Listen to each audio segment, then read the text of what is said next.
Bonjour à tous, j'espère que vous allez bien, c'est Liam et on se retrouve aujourd'hui pour une nouvelle vidéo. Après une longue pause estivale, je dois l'avouer, et je m'en excuse, qui parlera tir sportif et plus précisément du TSV, le tir sportif de vitesse. Ce que je vous propose dans cette vidéo, c'est d'aller à la rencontre de passionnés qui nous expliqueront quelle est cette discipline et d'où vient-elle. Je tiens à remercier tout particulièrement l'ASPL Tir qui nous a accueillis pour cette vidéo et je laisse de ce pas nos intervenants se présenter. Je me présente, je m'appelle Laurent, j'ai 57 ans. Je fais du tir depuis l'âge de 20 ans et du TSV depuis l'âge de 21 ans. Et donc je suis le président de l'ASPL Tir, donc le club qui t'accueille. Donc nous existons depuis une trentaine d'années. Et donc nous avons construit notre stand, nous sommes ici à Saint-Priest depuis le mois de septembre. On a à peu près 850 adhérents et on pratique toutes les disciplines armes de poing du 10 mètres au TSV. Et on a un stand 100 mètres et 50 mètres pour les disciplines à armes longues. Voilà. Donc je m'appelle Robin, j'ai 27 ans, ça fait 10 ans que je fais du TSV environ parce que j'ai fait quelques pauses. J'ai repris sérieusement en 2015 et le TSV c'est du tir sportif de vitesse, donc en gros on a un parcours avec des cibles disposées, donc différentes formes de cibles, des cibles mouvantes, des cibles métalliques, des cibles papier. Et le but c'est de marquer le plus de points possible en moins de temps possible et en fait on fait un ratio derrière, points divisé par le temps et avec ça, ça nous donne un facteur et ça nous fait un classement. Du coup, moi, c'est Luc Burgada. Du coup, je suis salarié à l'ASPL, l'Association sportive de la police lyonnaise, et je pratique le TSV depuis 12 ans environ. Donc, le TSV, ça s'organise en 4 grandes catégories. Handgun, donc les pistolets, rifle, les fusils, shotgun, donc tout ce qui est fusil à pompe, et PCC, donc c'est des carabines mais chambrées en 9 mm, donc les calibres des pistolets. Chacune de ces divisions a ensuite des sous-divisions en fonction des types d'armes et des munitions utilisées. Alors le TSV, donc le TSV tir sportif de vitesse, c'est une discipline qui a été créée dans les années 50 aux États-Unis par un monsieur qui s'appelait le colonel Jeff Cooper, qui était un colonel des Marines et qui avait dans l'idée de créer une discipline pour faire un entraînement, pour essayer de normaliser un entraînement au tir de combat. Donc elle a été créée dans les années 50, elle a évolué de plus en plus vers un aspect sportif. Elle est arrivée en France de mémoire dans les années 80, importée par des tireurs lyonnais qui étaient au tir olympique lyonnais, des tireurs parisiens qui étaient au pistolier d'Auteuil. Et c'est une discipline qui a complètement évolué depuis le début, qui est maintenant une discipline totalement sportive, qui n'a plus aucun rapport avec ses racines et qui n'est plus du tout quelque chose qui prépare au tir de combat ou un tir professionnel. Donc le TSV, c'est une discipline assez lourde puisque la lourdeur vient au fait que l'arme est portée à la ceinture et qu'elle implique d'avoir une arme qu'on porte avec un dégainé. Donc une séance de TSV basique, nous on va faire ce qu'on appelle des standards. Donc c'est une séance où on va mettre quelques cibles et on va travailler des exercices de base, des tirs à différentes distances, différentes positions de tir, sur normalement une séance, nous c'est à peu près 300 cartouches. Je vais me permettre de réinciter sur ce que vient de dire Laurent. Le TSV est une discipline qui n'a plus rien à voir avec le tir pratique ou le tir professionnel. C'est une discipline qui prône l'engagement, le dépassement de soi et la recherche optimale des performances. Les armes sont construites et élaborées pour cette recherche de performance et on est très loin du tir professionnel. Maintenant qu'on a vu tout ça, est-ce que le TSV s'adresse à tout le monde et qui peut participer, qui peut débuter ou commencer cette pratique? Ce que je vous propose, c'est de relaisser la parole à Laurent qui répondra bien mieux que moi à cette question. Donc tout le monde peut pratiquer le TSV. C'est pas pour moi une discipline pour un débutant. Il y a des problèmes sécuritaires assez lourds de par le dégainé. Donc nous par exemple au club, nous on a toujours une politique assez claire, on ne prenait pas de débutants sauf des très jeunes, on demande que les gens aient une formation de base au niveau du tir. C'est-à-dire la visée, le lâcher, le grip, c'est des choses qui sont pour nous maîtrisées quand ils arrivent à faire du TSV pour qu'on puisse se concentrer sur la spécificité technique, tous les problèmes de sécurité, les problèmes de déplacement et tout ce qui va avec. Deuxième problématique du TSV, c'est une discipline qui a un coût assez élevé parce qu'on tire avec des armes de gros calibre. Donc je vous montre, voilà, il y a un équipement, ça c'est une ceinture, la ceinture de Luc, donc un équipement classique d'armes de poing. Donc on va avoir un investissement minimum entre armes, même si on prend une arme d'entrée de gamme en production, on va dire une arme assez pas chère comme un Glock, on a sur un investissement arme, ceinture, on va partir à minimum sur 1200-1500 €, mais surtout ce qu'on explique quand on fait du TSV, ça coûte, ce qui est très cher, c'est l'entraînement, parce que c'est 300 cartouches par séance quand on est à peu près sérieux, c'est du gros calibre, ça implique d'avoir une presse Nous, on préconise une Dillon semi-auto qui permet de suivre en cadence. Et donc, ça a un coût à la séance d'entraînement très cher qui n'a rien à voir avec une séance d'entraînement tard ou 25 mètres classique. Vous allez tirer peut-être 50, 60 cartouches ou 10 mètres de plomb, quoi. Donc, on le dit tout de suite, il faut bien avoir conscience des enjeux financiers quand on fait du TSV. Si on veut le faire sérieusement, ça réclame d'investir de l'argent. À qui s'adresse le tir sportif de vitesse? Vraiment à tout le monde. En tout cas, pour débuter, il n'y a pas de souci. Alors, l'âge va rentrer en jeu.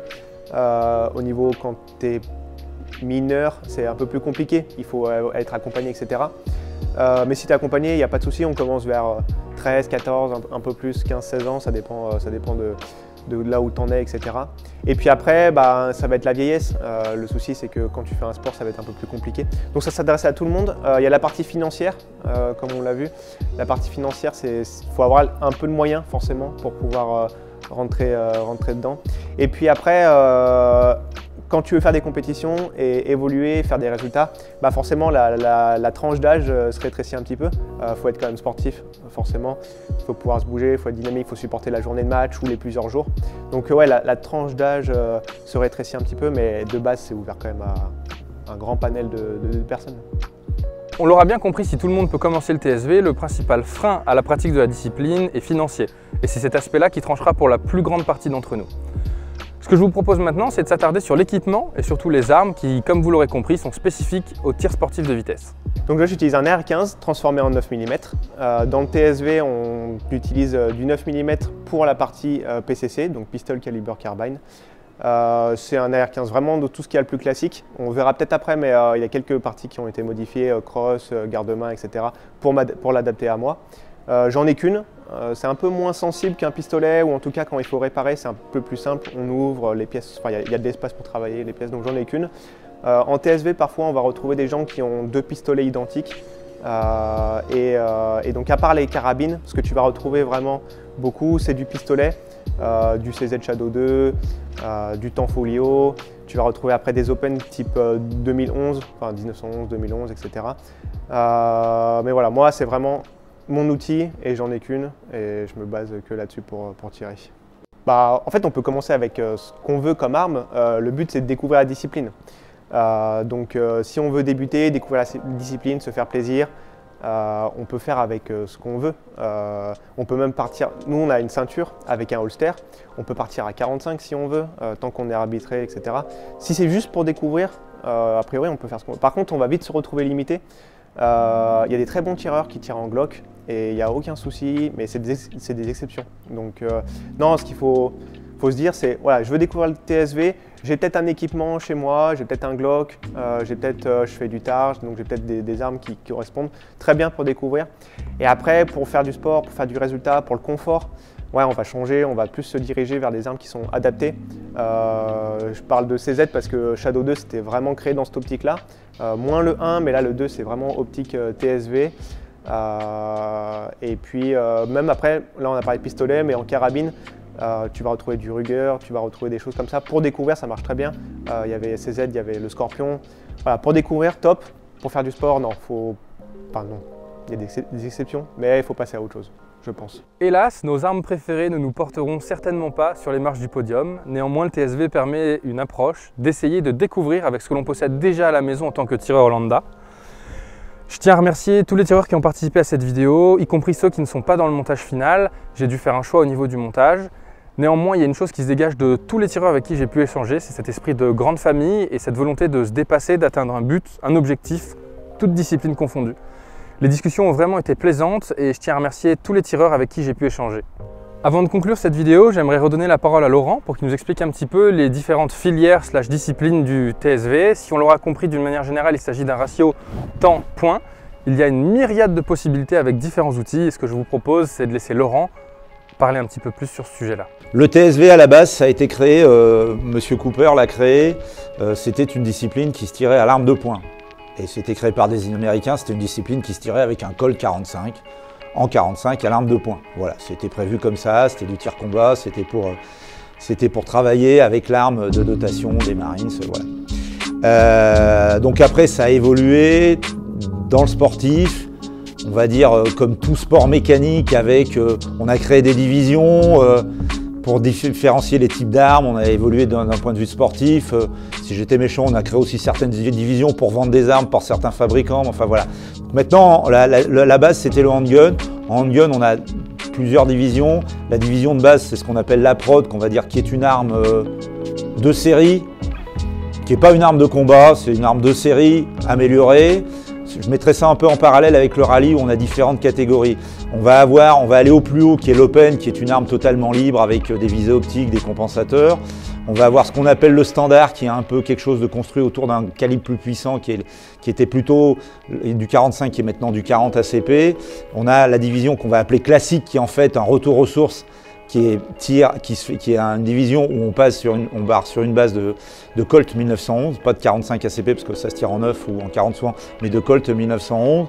Et on a aussi la division revolver pour les nostalgiques de Clint Eastwood. Après, l'IPSC, en fait, s'est diversifié sur les autres types d'armes. Elle a adapté le practical shooting, c'est-à-dire du tir dynamique, au shotgun, donc à l'arme lisse. Donc ce qu'on va appeler la division shotgun, avec là aussi trois divisions différentes de l'open, et ce qu'on appelle la troisième division qui s'appelle le rifle, qui est peu pratiqué en France parce que c'est de la carabine, donc principalement du 2,23 ou du 5,56 sur des distances de 50 jusqu'à 300, 400, 500 mètres. Donc on a peu de stands qui permettent de le faire en France, à part le CNTS à Châteauroux, il y a très peu de stands. C'est en plus une discipline. L'inconvénient de l'IPSC, c'est que c'est un peu, je dirais, la Formule 1 du tir d'un point de vue mécanique. Donc on va avoir maintenant, on voit les armes en rifle. Moi j'ai vu des armes, vous avez des trucs, bon, vous avez 10 000 € quoi.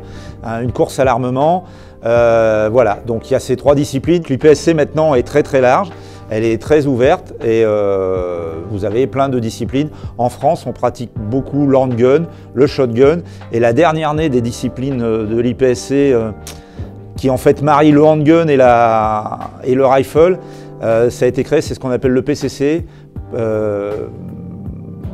cartouche. En fait, globalement, c'est une carabine calibre 9 mm, cartouche, carbine, pistole. Voilà, pistole, carbine, calibre. Le gros avantage, c'est que, bon, on va tourner globalement, c'est de l'AR9, c'est-à-dire en AR15 adapté en 9 mm. Le gros avantage, c'est que vous tirez avec de l'arme longue, vous avez le plaisir de tirer avec de l'arme longue, et comme c'est un 9 para, vous pouvez être tiré dans des stands handgun. Vous n'avez pas de nécessité d'avoir des distances très longues, ni des plates ou des pièges à balles développés spécifiquement pour le 2,23 qui a quand même une capacité de perforation bien supérieure. Voilà. Cette vidéo touche à sa fin, j'espère qu'elle vous a plu. Si elle vous a plu, n'hésitez pas à la partager. Si vous n'êtes pas encore abonné à la chaîne, je vous suggère de le faire et je vous dis à très bientôt dans une prochaine vidéo.